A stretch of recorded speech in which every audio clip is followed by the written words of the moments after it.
반갑습니다. 오늘 공부는 인과품 4장을 공부하시겠습니다. 이 사람이 주는 상벌하고 사은님께서 천지가 주는 상벌하고 많은 차이가 있죠. 그에 대한 말씀을 하셨어요. 이 상벌하고 상하고 벌, 또 죄와 복은 차이가 납니다. 거의 비슷한 말씀이면서도 차이가 있어요. 가령 큰 상도 종이 한 장으로 큰 상을 대리할 수가 있죠. 종이 한 장만 주면서 큰 상으로 줄 수가 있어. 크게 벌칙 할 일도 견책으로 가볍게 그 벌을 줄 수도 있는 것인데 죄복은 그렇지 않죠. 그래서 사은께서 주시는, 천지께서 주시는 상벌은 털끝만치도 틀림없이 정확하게 진력으로 보응해 주신다, 그런 말씀이시고, 사람이 주는 상벌은 그 상벌 규정에 의해서 주니까 단체나 국가나 세계적으로 다 상이 있는데 그 상벌 규정을 미리 정해놓고 거기에 딱 맞는 사람만 상을 주지 않아요? 그러니까는 그 상은 결함상이 퍽 많죠. 줄 만한 사람도 못 주는 상이 많고, 줄 사람도 넉넉하게 주지 못하는 상도 많고 그러죠. 그런데 사은께서, 천지께서 주시는 상벌은 아주 정확하게 틀림없이 주시고 받게 된다, 그런 말씀이 이 본문에 수록되어 있습니다. 우리가 그 공공단체나 국가에서 주는 상벌이 있잖아요. 그런 상벌이 많죠. 그래서 이 인과품에 하신 말씀들을 누누이 생각해 보면은 이 장에서 하신 말씀하고 저 장에서 하신 말씀하고 인과에 관한 말씀이기 때문에 비슷비슷해요. 그런데 상세하게 그 내용을 상고해 보면 상당히 큰 차이가 나요. 그러니까 대종경 공부는 얼핏 읽어가면 되게 다 인과의 뜻이니라 이렇게 하고 범위에 지나가는데, 상세하게 읽어보면은 인과의 내용상 큰 차이를 발견하게 돼요. 이 장에서도 그런 그 차이 나는 점을 잘 우리가 숙지해서 공부를 해야 될 것이다, 그런 생각을 먼저 갖습니다. 이 세상을 위해서 일을 잘하고 공부도 잘하고 하는 분이 얼마나 많아요. 아주 지혜가 출중해서 상을 받는 분도 많고, 일을 남보다 훨씬 더 승부적으로 잘 보살펴서 상을 받는 분도 퍽 많고, 복업을 참 그 미천한 대중이라든지 고통받는 대중을 위해서, 어려운 사람들을 위해서 고통을 감수하고 봉사하는, 그렇게 그 복을 심는 사람에게 주는 상도 이 세상에는 얼마나 많습니까? 복 짓는 일을 참 많이 하고 있거든요. 그래서 상도 가지가지요. 근데 그 상을 누구에게 주는가 하고 한번 그 진리적으로 내용상 정리해 보면은, 첫째가 지혜가 출중한 분에게 상을 줘요. 종교가에서는 정신수양 사리 연구를 잘해서 지혜가 대중보다도 훨씬 더 솟아난 분, 그런 분에게 상을 내린다, 그 말씀이죠. 학교에서도 우선 공부를 잘하면 상 주잖아요. 우등상 주죠. 이와 같이 대중 속에서 지혜가 솟은 사람에게 상을 준다. 그러니까 좀 지혜가 솟아야 되겠죠.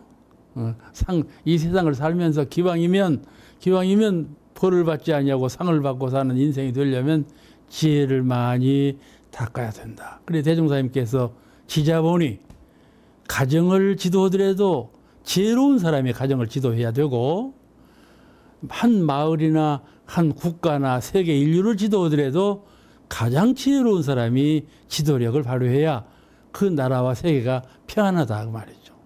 항차 전 생명을 위해서 지도하는 분은 아주 지혜가 탁월하고 부처님의 그 영민한 지혜를 갖춰야 되지 않겠어요?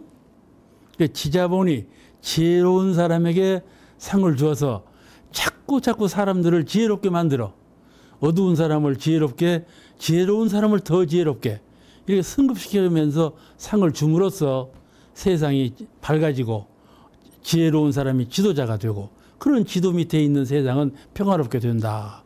그러니까 지혜 있는 사람을 항상 상을 주어서 권장한다 그 말이죠. 또 하나는 세상 물정을 보면 그래요. 총명한 사람, 지혜로운 사람도 가난해가지고 고통받은 사람이 있고, 총명하고 지혜로워도 병들어가지고 고통받은 사람이 있고, 총명하고 지혜로운 사람도 인연이 안 맞아서 또는 모든 조건이 불합리하게 되어가지고 자기가 고통받는 사람이 참 이 세상에는 많다 그 말이죠. 그런 분들을 도와줘야 한다. 그런 분들을 저 밑에서 위로 자꾸 도와줘야 되고, 옆에서 옆으로 자꾸 도와줘야 되고, 위에서 아랫사람을 끌어올리는 그런 도움을 자꾸 줘야 한단 말이에요. 그래야 좀 고통받는 사람이 좀 피어나지 않겠어요? 이 세상에 우리가 부처님의 뜻을 따르고 부처님의 경륜을 따라서 공부하고 복법을 짓는 것은 그런 고통받는 대중을 건지기 위해서 하는 것이니까, 이렇게 복업을 대중에게 많이 끼치는 분, 작은 마을 단위에서 또는 사회 전체에서 또는 국가나 세계 인류 가운데 복업을 많이 짓는 분, 그런 분에게 상을 주어서 자꾸 사람들이 복업을 더 짓게 하고, 자꾸 사람들이 평등한 사회에서 복락을 서로 같이 즐길 수 있도록, 함께 잘 살 수 있도록. 요새 상생 그러지 않아? 그죠? 정치인도 상생, 종교인도 상생, 다 같이 상생 그러거든. 그 상생의 복락, 나도 잘 살고 너도 잘 살고 서로 즐겁게 충족하게 잘 살 수 있는, 평화롭게 잘 살 수 있는 그런 세상을 만들려면 늘 복업을 심어야 한단 말이에요. 그 복업을 많이 심는 사람에게 상을 줘야 되지 않겠어요? 더 복을 많이 짓게 하고 그러기 위해서 상을 준다 그 말이죠. 또 하나는 그런 것도 다 놓고 복업이나 지혜나 이 복해, 회복, 이거에 우선해서 정의, 사람은 정당해야 되고 의로운 정신과 의로운 생활을 다른 사람보다 선구적으로 해 나가야 이 세상이 부정이 없어, 부패가 없고 그렇다 말씀이죠. 거짓이 없고. 세상은 첫째 거짓이 사라져야 돼. 가정에도 부부간에도 거짓이 있으면 부부간이 아니거든. 사회에도 인류 전체가 그림자, 어둠, 무명, 그림자, 그 거짓이 숨겨 있으면 안 되는 것이거든. 그렇기 때문에 이거를 어떻게 하면 되는가? 정의를 세워야 된다. 정의 있는 심지, 정의 있는 사회를 구현시켜 나가야 되는데, 그러므로 정의를 행한 사람에게 상을 준다. 자꾸 정의를 행할 수 있도록, 아주 세상을 볼 때 안 좋은 면으로 본다면 불의의 세상이요. 거짓의 세상이고 속임수 세상이란 말이요. 이런 세상을 바르게 의롭게 정의롭게 구현시켜 나가는, 그런데 공을 들이는 그런 사람을 상을 주어가지고 이 세상을 자꾸 정의로운 사회로 이끌어 올려야 되지 않겠는가. 그래서 정의를 향한 사람에게 상을 준다, 그런 말씀이죠. 아마 세 가지, 내가 빠졌는가 몰라. 그래서 세 가지 요령으로 세상에서는 상을 주는 줄로 알고 있습니다. 그래서 세계는 노벨상 잘 아시죠? 노벨상 같은 훌륭한 상이 있고, 우리나라에는 또 대통령상 받으면 제일 큰 상 받지 않아요? 또 학교에서는 우등상 받으면 제일 큰 상을 받는 거고, 사회에서는 또 봉사상을 받으면 큰 상을 받는 것이고, 이와 같이 많은 상 제도를 두어서 상을 주고 있다. 그런데 이렇게 사람이 상을 주는 것은 전부 그에 따른 상벌 규정을 미리 정해놨어. 이러이러한 사람은 어떠한 상을 주겠다. 이렇게 상벌 규정을 정해놓고 주기 때문에 결함이 많고 그렇다고 말씀이죠. 상을 줘야 될 사람을 못 주기도 하고, 더 많이 줘야 될 사람을 작게 주기도 하고, 아주 작게 줄 사람을 그냥 크게 주기도 하고 그런단 말이에요. 이게 사람이 주는 상벌에는 결함사항이 많지만은 사은님께서 천지께서 무의이화로 주시는 상벌은 조금도 호리도 털끝만치도 틀림없이 그에게 응보해 주신다. 그런 말씀을 하신 것이에요. 그러니 우리가 오늘 추운 날 오셔서 강의를 들으시고, 저도 추운 날 강의가 어렵잖아요. 좀 상을 받아야 하는데 상을 안 주시잖아. 그렇지만은 사은님께서는 반드시 우리에게 상을 주신다. 그것이 깨달음이요, 믿음이라고 생각을 합니다. 이 알프레드 노벨이 아주 그 다이너마이트를 발명해가지고 큰 돈을 벌었다고 그래요. 그래서 이 돈을 장차 어디다 쓸 것인가 생각해 본 후에 6가지 과목을 정해가지고 이러이러한 과목에서 성공한 사람에게는 반드시 이 상을 줘라. 그래서 노벨상이라는 이름을 지어갖고 이제 상을 주게 됐는데, 그 6가지 밖에 다른 사람은 상을 못 받지 않아요. 그게 사람이 주는 상벌은 아무리 좋은 상이지만은 결함이 있는 거다. 그런 말씀이죠. 그 선행자, 악행자, 이 세상에는 선행자도 많고 그에 비례해서 악행자도 많아. 얼마나 숨어있는 악행자가 뭐하는지 몰라. 우리는 상상도 못하게 뿌리를 내리고 악행자들이 살고 있거든요. 또 상상도 못하게 선행자가, 우리가 생각도 못하는 그런 선행자가 이 세상에 살고 있어요. 선행자와 악행자 두 그룹이 살고 있는데, 대림사님께서 이 선행자에게는 반드시 선의 과보가 돌아가고 악행자에는 반드시 악행의 과보가 돌아간다. 상벌이 분명히 있는 것이다. 그랬으니까 그렇게 믿고 의지하고 그런 길로 우리가 촉진해 나아가야 되겠어요. 본문에 이런 말씀이 나와요. 천지가 주는 상벌은 무심으로 주는지라. 무심으로 줘. 우리는 유심으로 주지요. 생각해 봐서 절대치가 있다고 판단되면 그에게 상을 주거든. 근데 천지께서는 그런 판단도 없이 아무런 생각 없이 무심으로, 우리는 이렇게 뭐 행동으로 주지만은 천지께서는, 사은께서는 무의로 함이 없는 가운데 상을 내리신다. 그런 그 훌륭한 상이 있는 거예요. 상벌은, 천지께서 주시는 상벌은 무심으로 주는지라 진리를 따라서 호리도 틀림이 없다. 그렇게 말씀을 하셨어요. 여기서는 천지라고 말씀하셨거든. 천지는 이렇게 상벌을 틀림없이 주신다 했는데, 여기서 말씀하시는 천지, 이 대종경에 나와 있는 천지라는 말씀은 이 하늘과 땅만 말씀하신 것이 아니에요. 사은을 말씀하신 거죠. 사은께서 사은을 천지로 표현하신 것인데, 왜 천지로 표현했는가 하면은 무의, 함이 없는 가운데, 무심, 생각이 없는 가운데, 함이 없는 가운데 주신다. 이것을 강조하기 위해서 천지께서 그렇게 말씀을 하셨지, 천지라는 의미는 그 전체이신 사은을 말씀하신 것이다. 이렇게 공부가 되어야 할 것입니다. 이 무심으로, 무의로 이 세계를 가만히 이해해 보면 여기서 신앙심이 나오는 거예요. 신앙심이 나오는 거예요. 이건 절대치예요. 조금도 결손이 없는 그런 거니까는. 그래, 그 참회문에 이런 말씀이 나오거든. 상생상극의 이치가 호리도 틀림이 없다. 상생상극으로 이치가, 상생상극으로 돌아오는 이치가 호리도 틀림이 없다. 이렇게 말씀하셨는데, 이게 바로 천지께서, 사은님께서 주시는 상벌에 대한 보응은 조금도 차이 없이 다 보응해 주신다. 그런 말씀이거든요. 우리가 그 일식, 그 월식을 보지 않아요?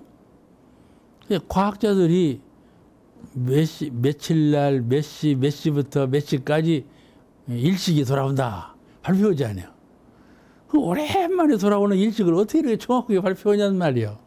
그것이 천지 운행되는, 음양상승의 도에 의해서 운행되는 이 도수가 한시도 틀림없이 정확하게 돌고 있기 때문에 어느 날 몇 시각부터 일식이 시작돼서 몇 초까지 일식이 끝난다. 이렇게 나오는 거란 말이에요. 그러죠? 정확하게 그 돌아가는 횟수, 이 돌고 도는 순환하는 이치가 매우 정확하다.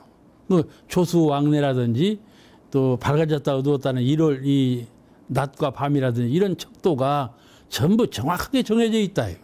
이거는 천지 운행되는 도수가 밀밀하게 정확하기 때문에 사람들이 그 도를 쳐받아 가지고 정확한 숫자로 과학적으로 계산해 내는 것이 아니겠는가 말이죠.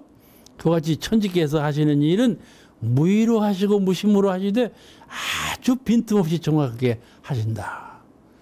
가는 자가 오는 자요, 오는 자가 가는 자다. 심는 자가 거두는 자요, 거두는 자가 또한 심는다. 이런 그 인과의 진리가 조금도 털끝만지도 틀림없이 정확하게 운행되는 것은 천지가 그렇게 하심으로 우리 인간계의 인과가 그렇게 돌아오는 것이다. 그리 말씀하신 것이에요. 저 부처님께서 꾸며야 되는 말씀이 아니요. 그냥 사실 그대로 말씀하신 것이지. 그런데 우리 불교는 불교라고 지칭해서 저도 좀 말에 좀 결함이 있는지 모르겠습니다. 그러나 대체적으로 볼 때 그래요. 불교는 자기가 상대역에 지어서 그 상대로부터 내가 받는다. 이렇게 상대적 관계의 인과가 설명이 됐어요. 그것을 다른 분야에도 인과 설명이 되었지요. 물론 불교 인과설은 다 통다른 인과설이니까 결함이 본래 없어요. 그런데 그 인과설을 주장할 때 내가 저에게 지으면 저가 나에게 이렇게 갚는다. 이렇게 나와 저의 상대적 의미에서 인과를 강조했다 그 말이에요. 불교는 이게 이 상대성 인과를 불교는 강조했어요. 그러니까 이거는 가르치는 방편상 차이가 나는 것이지 진리적인 차이가 있는 말씀은 아니에요. 같은 말씀이에요. 깨닫고 보면 기독교에서 하는 인과보응의 원리나 불교에서 말씀하신 인과보응 원리나 다 같은 진리인 것을 알게 되는데 미혹한 중생의 세계에서는 큰 차이가 있는 것처럼 들리거든요. 그 차이가 있을 뿐이지 똑같은 거예요. 성령께서 말씀하신 것은 방편만 차이가 나지 똑같은 말씀인 건데 이렇게 차이가 나게 들리거든요. 그러니까는 오해의 소지를 가질 수가 있는데 오해의 소지를 우리가 자꾸 공부를 공부해서 해소시켜 나가야 큰 공부에 이를 것입니다. 근데 내가 왜 이 말씀을 구차히 들으는가 하면은 대종사님께서 우리 원불교는 그러한 과거의 결손을 보완하셨어. 회통시키셨어. 종합하셨어요. 이 본래 진리라는 것은 한 면으로만 강조하는 것이 진리가 아니고 어느 한편만 다스려서 치유하는 것이 성의하는 근본 소위가 아니고 전체를 근원적으로 알게 해서 깨닫게 해서 그 전체적인 문제, 근원적인 문제를 해소하는데 근본을 둬야 된다. 그 말씀이죠. 그렇기 때문에 대종사님께서 그러한 의미에서 이 불교적인 인과의 원리와 기독교적인 인과의 원리를 회통시켜 가지고 말씀하신 장이 오늘 말을 공부하는 장이에요. 오늘 우리가 공부하는 것을 자세히 읽어보면 평범하게 읽어보면 몰라요. 뭔 뜻인지. 그런데 자세히 읽어보면 그렇게 그것을 회통시켜 주신 의미를 갖고 있구나. 원불교적인 인과보응의 원리를 좀 옛날하고는 다른 방법으로 해석한 의미를 발견할 수 있구나. 그런 생각을 갖게 됩니다. 이 두 원리를 하나로 회통시켜 주신 원리라는 것을 근본으로 두고 이 법문을 이해하시면 좀 더 가까운 이해가 되지 않을까 싶은데 좀 설명 말씀을 드리면 사은의 진리는 사은께서 이제 보응해 주시니까 현실의 세계, 천지, 부모, 동포, 법률의 현실의 은혜 세계, 진리는 은이신데 아시겠죠? 근본적인 이론상의 진리는 은이세요. 광명이시고 자유이시고 위력이시고 그렇거든요. 나에게 이론상 내가 한 마음을 챙겨서 이론상을 챙기면 나에게 벌써 광명과 자유와 은혜와 위력과 그 모든 것을 함장할 수가 있단 말이에요. 그런 것이 이론상 자리예요. 이론상 자리인데 그런 이론상 자리가 사실적으로 표현된 자리가 바로 사은이시거든요. 그러므로 이 사은께서 인과 보응을 하신단 말이에요. 사은께서 보응을 하셔. 보응을 하시는 것이다. 그러면 사은께서 어떠한 진리로 보응을 하시는가? 그것이 바로 이론상의 진리까지 나오는 진공묘유 진리예요. 공정영지의 진리고. 아셨죠? 이론상 하면은 먼저 공부터 연상하거든. 텅 빈자리. 이론상 하면 빈자리. 이 연상하는데, 빈자리만 이론상이 아니고, 광명과 위력과 은혜와 충만된 자리가 이론상이다. 그 말씀이죠. 그런 광명, 그런 이론상의 광명으로 밝게 아르셔서 밝게 보응해 주시는 거거든. 그러니까 이 사은께서, 사은의 진리는 진공한 가운데 묘한 신령스럽게 묘함이 있어서 전부 아시고 보응해 주신다. 공정영지, 비고 고요한 가운데 그러나 영지, 신령스러운 밝음이 계셔서 그 신령스러운 밝음으로 다 아시고 다 보응해 주신다. 그런 뜻을 갖고 있거든요. 사은께서 그와 같다. 진공묘의 진리와 공정영지의 진리, 한문으로 되어서 좀 어려운 말이지만 그러한 밝은 그 보응을 하고 계신다. 그러므로 이거를 다시 다른 말로 바꾸면 무심 중에 유심이요. 천지는 무심하다 그러지. 근데 천지같이 유심은 진리는 없거든. 아시겠죠? 천지는 무심한 것 같아도 유심하다 그 말이에요.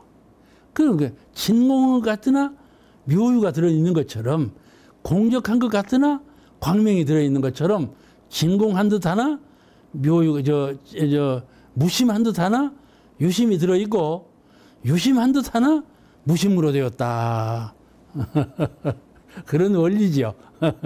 이게 이제 공부를 많이 해가면은 이런 그것이 다 통달하고, 이런 말이 좀 평소에는 재미가 없어요. 뭔 말하는지 모르겠다. 그러지만은 공부를 자꾸 해나가면 그 말처럼 좋은 말이 없고 재미있는 말이 없어. 그 말이 나를 깨닫게 해주거든. 평소에는 그 말이 무슨 말인지 잘 못 알아듣었는데, 내가 마음 공부를 해보고 우주만유 진리 공부를 하다 보니까, 하하, 유심의 뜻이 또는 반대의 무심의 뜻이 이런 뜻이 있었구나. 이렇게 알게 되면 그 말처럼 좋은 말이 없는 거예요. 그 말 외에는 다른 말로 표현할 수가 없어. 무심 중에 유심하고 유심 중에 무심하다. 진공 가운데 묘유가 갈모 있으며 묘유 가운데 진공으로 비어 있도다. 이 말씀처럼 훌륭한 말씀이 없는데, 공부를 안 하면 그냥 소의 경력기지, 소규의 경력기요. 그런데 공부를 하는 분에게는 이와 같이 참 당기는 말이 없다, 그런 말씀이죠. 그런데 유심 중 무심 중 유심을 잘 깨치면 이 대종사님의 말씀을 잘 이해할 수가 있어요. 또 하나, 우리가 어떤 대상을 향해서 복을 짓고 선행을 해서 복을 짓고, 또는 반대로 악행을 해서 죄를 짓는 경우가 있잖아요. 상대를 향해서 짓는데, 내가 저에게 복을 짓고 내가 저에게 죄를 지었으니까 그가 나에게 갚을 거다. 그럼 내가 그를 안 만나버리면 갚지 않지 않아요. 내가 저놈을 죽여버리고 내가 안 만나버리면 안 받지 않아요. 그럴 생각도 하겠지. 근데 그러지 않고, 내가 비록 저 개체 하나의 따로 떨어진 하나의 대상, 그에게 죄를 짓기도 하고 복을 짓기도 했지만은, 그것은 사은 전체를 향해서 복을 지은 것이고 죄를 지은 것이다, 그런 말씀이에요. 내가 한 방구석에서 죄심을 가졌어. 악한 마음을 가졌어. 그러지만은 이미 내 형상 없는 마음 가운데 악한 마음을 가졌지만은 법신불 사은의 영체에는 이미 다 심어졌다 그 말이에요. 그것이 자성, 형상 없는 내 마음의 원리, 형상 없는 천지 기운을 오득한 분이에요. 그 천지 기운을 알지 못하는 사람은 막혀. 모든 것이 다 장벽처럼 막혀가지고 모르지만은 확연히 열린 기의 세계, 영의 세계는 감출 수가 없는 것이고, 내가 이미 심지에 갖고 있는 것은 이미 다 천지께서 다 아시는 일이다 그 말이요. 어찌 영상에 찍히는 것처럼 그렇게 찍힌다. 이것이 성현의 말씀이에요. 우리는 모르지요. 중생계에 있을 때는 그걸 몰라. 그런데 차차 마음 공부를 하고 마음이 열리고 마음이 밝아지면, 그런 것이로구나, 천지와 내가 둘이 아닌 것이로구나 하는 것을 정확하게 크게 깨칠 날이 그렇게 머지않게 돌아오고 있어요. 그래서 정해진 대상이 없으면은 보응할 대상이 누구냐 그러지만 그렇지 않아. 정해진 대상이 나에게 보응을 하지 않을 때에는 사은께서 보응하신다. 또 정해진 대상이 나에게 보응도 하지만은 함께 사은께서 전체이신 사은께서 나에게 보응을 해주신다. 복을 씹은 만큼 그도 나에게 복을 돌려주지만은 그 전체이신 사은님께서 복을 나에게 돌려주신다. 이것이 신앙이에요. 법신불 사은을 향해서 기도 올리고 공부하고 복업을 짓는 이 신앙심은, 불공드리는 이 마음은 그런 투철한 신앙심이 있어야 헌신적인 봉사가 될 것입니다. 아마 오늘 말씀 여기서 마치겠습니다. 감사합니다.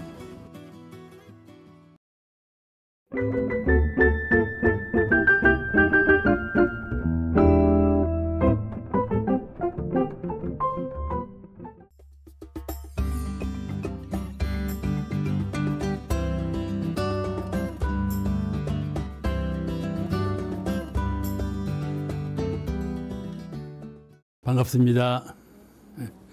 오늘 공부는 인과품 4장을 공부하시겠습니다. 우리가 업인을 지을 때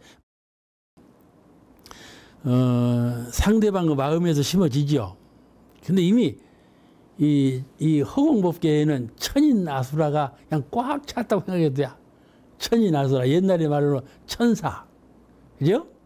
옛날 말로 하면 천사예요, 천사. 몸을 입지 아니하고 영적으로 이 허공법계에 도류하는 천사, 그건 천인이라고 그래, 천인. 에? 또 아수라, 육도사전 가운데 수라가 있죠? 수라. 그건 천인 아수라, 몸을 받지 아니하고 영적으로 실제해 있는 허공법계에 두루천하고 있는 그런 영혼의 실제가 가득하다 그 말이에요. 그런 그 천인 아수라가 이미 다 안다 이 말이에요. 내가 하는 일을 사은이라고 생각하면 잘 가늠이 안 나지만 천인 아수라가 이미 다 아시고 영맹한 천지신명께서 다 아신다. 이거를 깨닫고 믿는 거죠. 그것이 신심이요. 신앙심이라는 게 뭔가 그 신심이요.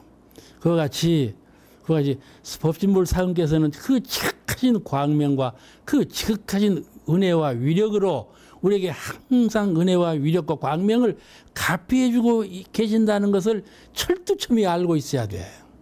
철두철미 알고 있어야 그래야 바른 기도가 되는 것이고, 바른 기도를 할 때 바른 위력을 입게 되는 것이라는 말씀이죠. 형식적으로 하면 안 돼. 아주 진실한 말로 성실하게 바르게 해야지. 거기에 꾸밈이 있거나 거짓이 숨어 있거나 형식이 그러거나 그러면 안 되는 거거든. 이와 같이 깨침에 의한 신앙심을 가지고 신앙 행위를 해야 한다. 그리고 우리가 서원 기도를 하고 마음에 원하는 대로 사은께서 이루어 주신다. 그런 신념이 왜 생기냐는 말이에요.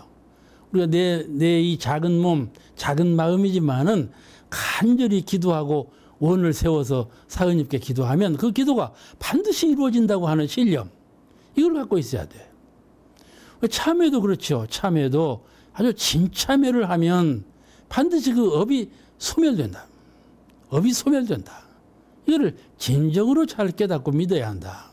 그래서 진정한 참회와 진정한 기도, 아주 이 두 참회와 기도, 아주 종교가에서 그 지혜와 복락을 승급시키는 데에는 참회와 기도같이 기초적인 가장 중요한 역할을 하는 것이 없어요.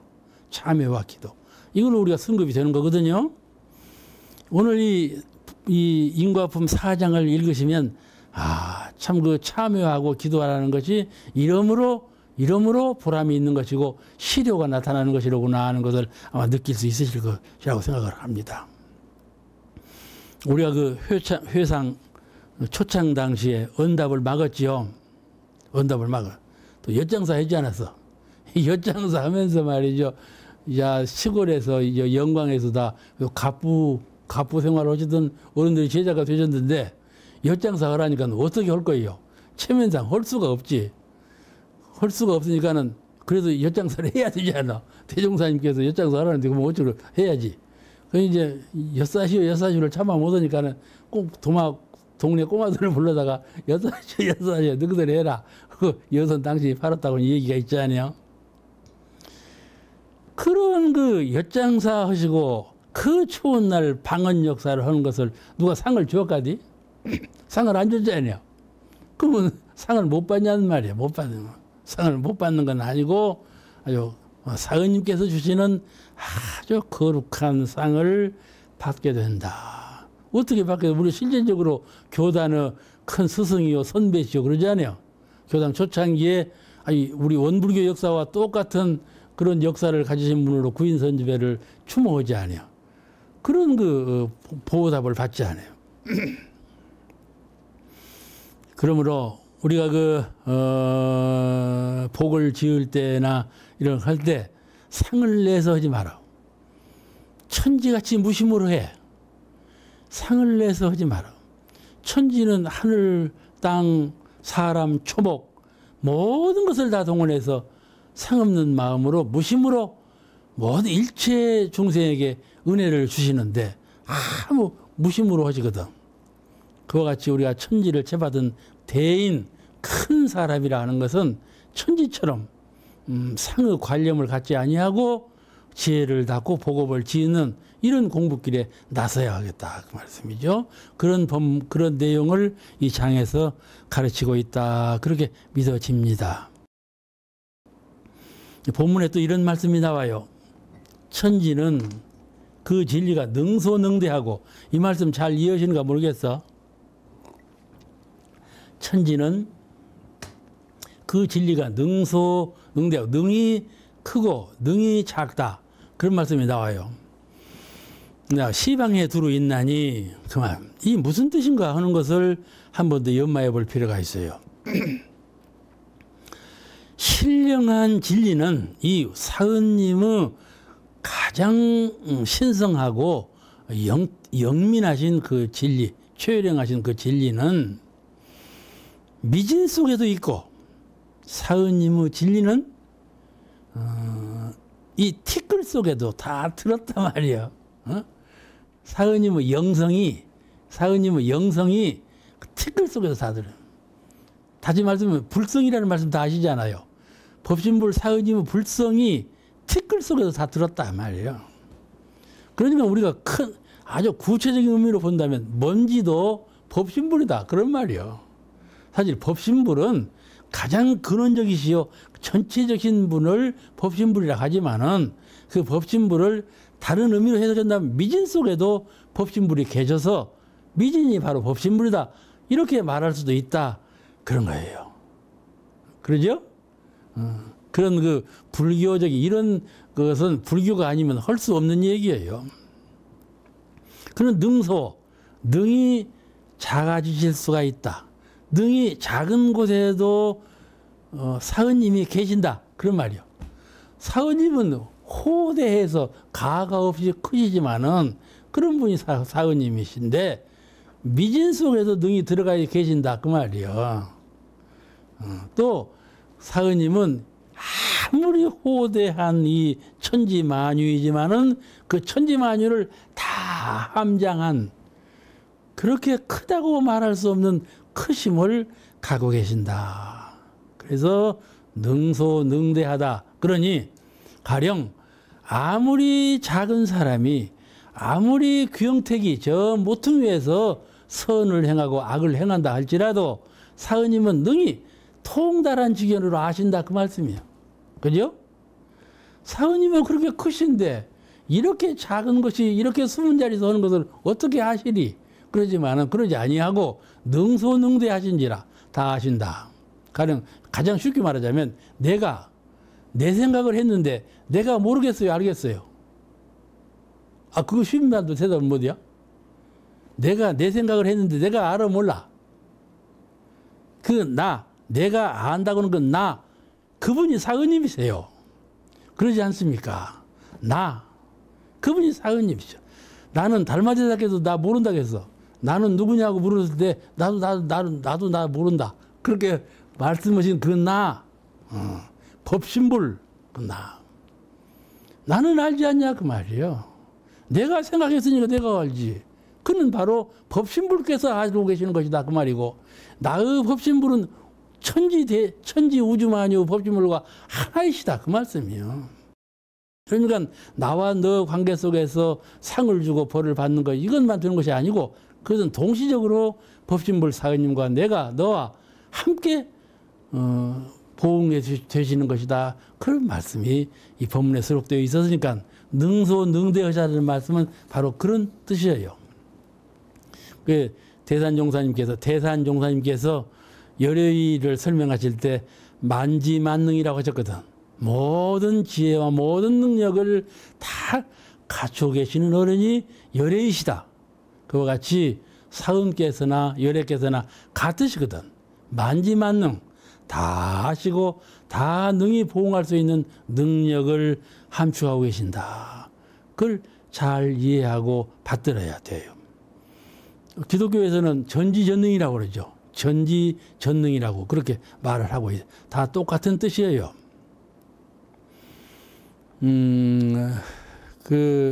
대종사님께서 처음 제자들을 만나셔서 세회상 창립의 서약을 받으실 때 기도를 하라 그러셨거든. 기도를 했는데 위약 한번 나에게 이제 처음에는 대종사님께 서약을 올렸어. 우리가 그렇게 하겠습니다. 세회상을 열어가는데 대종사님 보고 힘을 합해서 생사를 불구하고 다 힘을 모으겠습니다. 이렇게 서약을 했단 말이에요. 그런데 대종사님 그때 그 말씀을 했어. 만약에 이렇게 서약을 해놓고 다음에 약속을 어기면 그때 벌이 있나니라 그러셨단 말이야. 방언하기 전에, 방언 역사하기, 기도 성사하기 전에 처음에 제자들을 만나시고 제자들이 당신한테 약속을 했어. 당신하고 같이 하겠습니다. 서약을 했는데 이 약속을 한번 어기면 벌이 있을 것이다. 그때 그 말씀을 했다니까. 그런데 그 중에 제자 한 분이 대종사님 뜻을 어겼어. 어기고 다른 데 나가서 우리가 하는 일, 대종사님께서 하시는 일에 대해서 별로 안 좋은 말을 좀 했느냐요. 그것이 소문이 났어. 소문이 나서 이제 삼사님이라고 그 제자께서 가만히 그 말을 들어봤어. 대종사님께서 전일에 이리 약속을 했으나 약속을 어기면 벌이 있나니라 했는데 저 오내진 저분이 약속을 어기고 있으니 장차 벌이 내릴 건가 안 내릴 건가. 벌이 내리면 내가 대종사님을 계속해서 믿을 것이고 벌이 안 내리면 내가 대종사님을 믿지 못하리라 이랬단 말이요. 그럴 일은 아니지만은 그 초창기에는 다 그럴 수도 있어요. 그 오내진이라는 사람이 그냥 논두렁에서 피를 토고 죽었거든. 응? 죽었어. 그때 이제 깜짝 놀랬지. 이 벌 받는 것이 그렇게 명확하게 벌 받는 것을 알게 됐죠. 내가 몰라. 말이 좀 결손이 있는가 모르겠어요. 그건 용서하세요. 내가 그냥 즉흥적으로 하는 말이니까는. 그죠? 이와 같이, 법신불 사은께서는 아주 밝게 또 우리 신불, 마음부처님은 아주 맑게 보응해 주신다. 이것을 믿도록 해주신 법문이 사장 법문이셨어요. 우리가 되게 그럴 때가 많죠. 그 사람 보지 않고 듣지 않는 거에서 욕하는 경우가 많죠. 정면으로 그 사람 앞에서는 체면상 말 못하는 것을 안 듣는 소리를 하고 또 남하고 만나면 하고 그러죠. 그 사람이 보지 않고 듣지 않는다고 해서 그 사람의 험담을 하지 말아라. 그거는 마음의 종자가 이미 심어지고 법신불 사은의 영명한 허공법계에 이미 다 씨앗으로 뿌려지나니라. 그래서 다음에 그 사람 만나면 그 마음이 있나? 아시겠죠? 딱 숨어 있어. 분별성이라고 하는 거죠. 그것이. 자성의 분별이 있는 줄. 자성은 분별성이 있어가지고 내가 지금 생각한 것을 잊어버려. 내가 다음에 한 1년 후에 3년 후에도 그 사람 만나거든. 그런데 딱 그 생각이 나는 거야. 그게 자성의 분별성이요. 아시겠죠? 분별성은 이 분별성의 업종자가 어디에 숨어 있는가 하면은 자성의 분별성 속에 숨어 있다 그 말이요. 그러니까 도인들이 늘 일 없는 곳에서 허공, 공을 채받아서 공부하는 분들이 이 색, 유, 이 있는 자리, 자성어 분별이 있는 자리, 그 자리는 그냥 몰라버려. 그리고 공부하면 안 된다. 자성어 분별이 있는 자리를 잘 알아서 그 자리를 공부를 열심히 잘해야 큰 노인이 되지. 없는 자리만 채받아서 공부하면 나중에 그냥 태양 앞에 그늘처럼 사라져버린단 말이지. 그렇게 되면 안 된다 그 말이에요. 그래서 그 사람이 보지 않고 듣지 않는 곳에서라도 미워하나 욕을 하면 천지기운은 먼저 통하여 상극의씨가 묻히게 되나니라, 그런 말씀이고, 반대로 그 사람 모르게 칭찬을 한번 하고 칭찬 한번 하고 그 사람은 좋은 사람이라고, 참 좋은 사람이라고 마음속에 둔단 말이요. 그러면 그것이 종자가 돼가지고 상생의씨가 묻히게 돼가지고 다음에 그 연을 만나면 좋은 과를 맺게 되나니라, 그 말씀이셔요. 그게 우리가 평소에도 그 어떤 상대에게 좋은 마음을 갖는, 평소에도 원불교 회상을 통해서 좋은 마음을 가져. 우리 원불교 회상이 참 생명을 앞으로 과학 문명 세계에서 참으로 제도하실 회상이로구나, 이런 생각을 늘 가져. 그러면 그 회상에 나오는 거예요. 그죠? 어쩔 때는 말이야, 불만이 생겨갖고 원불교 회상이 다 뭐야, 그럴 때가 있을 거야 아마. 그러면 그 마음이 종자가 되어가지고 회상을 떠나게 된다 그 말이죠. 그러죠? 그같이 우리 마음속에는 평소에도 늘 좋은 종자의 마음을 심어두라. 내 형상 없는 마음의 세계에 좋은 종자의 마음을 심어두라. 그것이 선이요, 연불이요, 기도요, 그런 거예요. 기도를 통해서, 선을 통해서, 연불을 통해서 좋은 선의 종자를 마음에 늘 심어둔단 말이에요. 그러면 다음에 반드시 그 좋은 결과가 나타난다. 현실적으로 안 나타나도 꿈에서도 나타나. 그러니까는 그렇게 알고 항상 좋은 마음을 이 허공 같은 심지에 갖기를 노력하라. 나쁜 마음을 가지면 안 된다 그 말이죠. 내가 남도 모르게 그 속으로 그렇게 한들 누가 알리, 그러지만 그렇지 않아. 이 포켓 속에 송곳을 넣어놔봐. 그 뾰족한 송곳, 그 기연이 밖으로 나오거든. 그래서 안에서 둔다고 해서 안에 이까지 기연이 나오는 거예요. 말로 안 나와도 눈빛으로 나와. 그러지 않아요? 말로 내가 욕을 안 해도 눈빛으로 벌써 욕을 하거든. 그냥 마음속에 두면 안 되는 거예요. 그러겠어요? 그러겠어요? 그러겠죠? 그래서 우리 유가에 무슨 말씀이 있는가 하면은 동심상연하고 동기상응한다, 그런 말씀이 있어요. 공자님은 동성상응하고 동기상구라는 말씀을 하셨는데 이와 같은 말씀이에요. 유가 전통적으로 하는 말씀이 동심상연하고 같은 마음끼리 서로 연해요.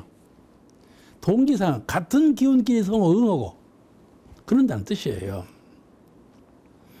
이 지남철에 뭐가 늘어붙어? 쇠붙이가 늘어붙죠. 전기에는 무엇이 통합니까? 전기가 통해요. 그렇지? 전기와 전기를 통해봐봐. 그냥 쨍 하고 통을 거 다니요. 그죠? 그죠? 그래 안 해요? 그래 안 해요? 그렇지. 우리가 사은전에 기도를 모실 때 그렇게 전기와 전기가 통하는 것처럼 쨍 하고 통해야 한다 그 말이에요. 사은전에 기도를 모시면서 그런 정신이 없이 기도를 모시면 그 허망한 기도 아니냐 말이요. 에? 그렇게 하나의 신 진리를 깨닫고 믿고 있어야 그 기도가 성공하는 기도다 이 말이지. 한 마음, 이 마음이라고 하는 것이 매우 신령한 거죠. 매우 신령한 것이요. 그렇기 때문에 그 마음으로 간절히 기도하면 이루지 못할 일이 없거든. 마음으로 기도하는 그 일심정성의 그 심성의 세계에서는 이루지 못할 것이 없단 말이에요. 그 지극한 경지에서는 상상도 못할 위력과 은혜와 광명이 창출된다, 그런 말씀이죠. 그래서 우리 한 마음이 간절한 모두 마음과 연해진다. 내가 마음 가운데 선한 마음을 품하고 있으면 그 선한 마음은 모두에게 다 연해진다, 그런 것이에요. 잘 안 믿어지지만은 꼭 그런 것이에요. 그렇게 믿고 우리가 공부를 해야 합니다. 그래야 내가 저 사람을 향해서 마음을 심파라고 그러거든. 심파, 연파라고 그러거든. 마음의 파장을 저에게 미친단 말이야. 예? 마음의 정신적인 파장, 어떤 그 물결, 빛같이 쫙 비치지 않아. 그죠? 빛이 여기서 저기서 그냥 순간적으로 비치지 않아. 그것이 심파요. 정신적인 파장이에요. 연파. 그런 연파를 끼치게 된단 말이지. 그 마음의 세계에 그런 신념이 없으면 그게 끼쳐지겠어? 투철한 신념이 있어야 끼쳐지는 것이지. 그리고 자꾸 해버릇해야 돼.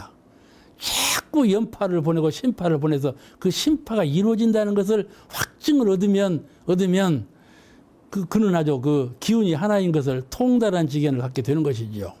우리가 종교문화의 원불교에 들어와서 그런 그 능력의 세계를 접근하지 못하면 어디서 보람을 얻겠어요? 그렇게 마음이라 하는 것은 간절하면 모두 마음과 연해진다. 또 마음이라는 것은 그 기운이 지극하면 모든 기운과 통한다. 마음이 지극하면 모두 마음과 연하고 그 기운이 지극하면 모든 기운과 통한다. 그걸 잘 알고 그게 동심상연하고 동기상응한다. 그런 뜻과 같은 말이에요.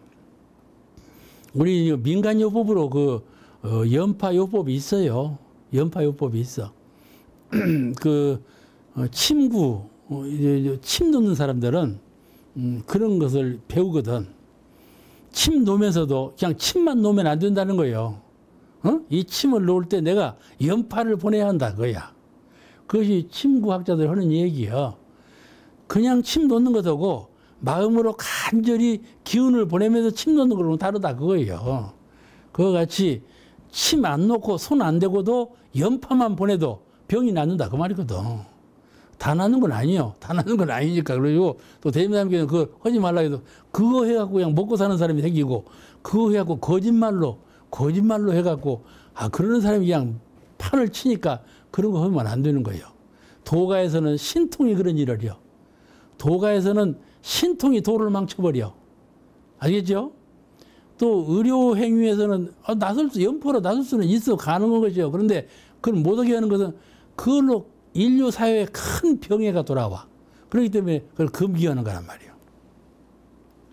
그런데 그 원리까지도 우리가 놓아버리고 살아서는 안 되죠. 내가 능히 할 수 있으나 안 하는 것하고 능히 할 수 있으나 안 하는 것하고 할 수도 없는 것하고는 다르지 않아요.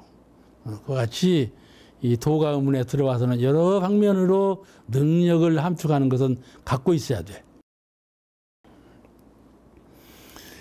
그래서 혼자 있을지라도 혼자 있을 때 조심을 하는 거거든.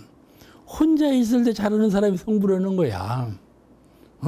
대종사님도 서가모니 부처님도 다 혼자 계실 때 잘하신 분들이죠.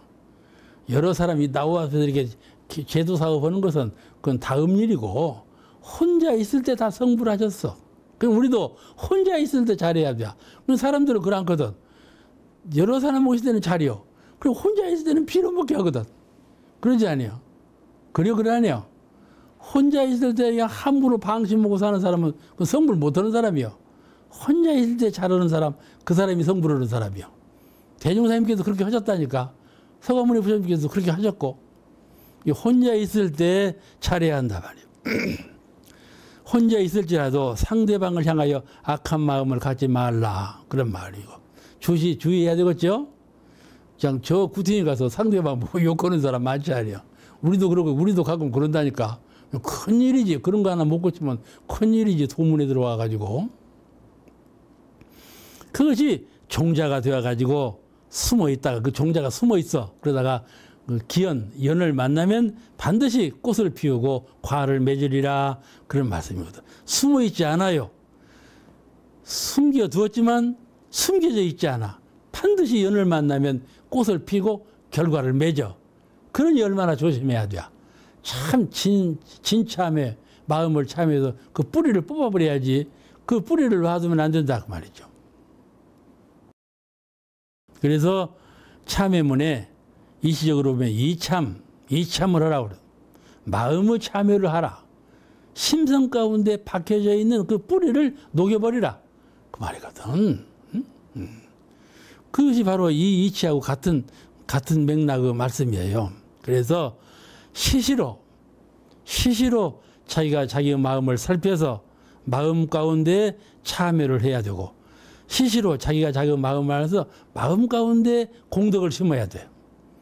내가 이렇게 선한 것을 발휘해서 이게 행하리라, 그런 마음을 가지면 실제 생활을 할 때, 선행을 할 때 그렇게 부담스러움이 없어. 만약에 홀로 있을 때 내가 참 선행을 더 잘해야지, 선행을 하면 이렇게 보응이 있는 것인데 내가 그 길을 참 생각 잘못하고 그 길을 열심히 안 했지, 그런 마음을 하고 있거든. 그러면 실제 생활을 할 때 기쁜 거예요. 아이고, 내가 이제 하게 되었다, 기뻐서 하는 거예요. 만약에 그런 마음이 홀로 있을 때 없는 사람은 실제로 할 때에도 별로 기쁘지 않아. 별로. 좀 다른 거거든. 이 홀로 있을 때 생각, 그걸 깨달음이라고 그래요. 각이라고 그래요. 정각. 그런 깨침이 마음 가운데 항상 있어야 한다고 말이에요. 깨침은 혼자 있을 때 깨달아지는 거예요. 좌선할 때 홀로 있죠? 그때 깨침이 생기고, 독경할 때 홀로 있죠? 그때 깨침이 생기고, 명상할 때 홀로 있죠? 그때 깨달음이 생긴다. 그 깨달음이 현실을 적응할 때 반드시 꽃을 피우고 열매를 맺는다, 그런 말씀이에요. 홀로 있을 때 그때의 공부, 그때의 참회와 그때의 서원과 그때의 기도심, 그것이 큰 결과를 가져온다. 근데 보통 사람들은 홀로 있을 때 방정맞게 빌어먹게 한다니까. 그리고 대중 앞에서는 잘하는 것 같이 하고, 그러면 되겠냐는 말이에요. 절대로 그렇게 되는 건 아니라. 오늘 말씀 여기서 마치겠습니다. 감사합니다.